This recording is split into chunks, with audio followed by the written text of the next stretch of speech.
I don't know why I run away.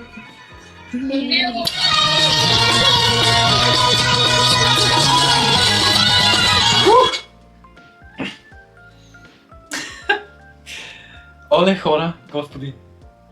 Момента, в който имах собствен Discord сервер. Казвам ви, това беше като един core memory. Мале, господи, колко обичам, колко хубави спомени имам от това. Имам супер много хубави спомени от Discord сервера, защото се събраха супер много хора от из цяла планета. В смисъл, от много държави, всичките накуп, мислейки по един и същи начин, обичайки едни и същи неща, беше уникално. Имаше чай, имаше караници, имаше супер сладки моменти, гледахме филми всяка божа вечер. Слушахме музика заедно, рейтвахме музика заедно. Снимки си правихме, oh my fucking god. Беше цял community, guys. Аз създадох community, това до ден днешен ми е най-големия, не най-големия, ама все пак е един от големите ми постижения. Много си обичам Discord сервер. Накрая го изтрих, защото влезнах в психоза, тъй като бях в апатия и нещо просто ми стане и си казах, бал съм майката на всичко, трия всичко и наистина изтрих Discord сервера и така и не го върнах изцяло. Та да,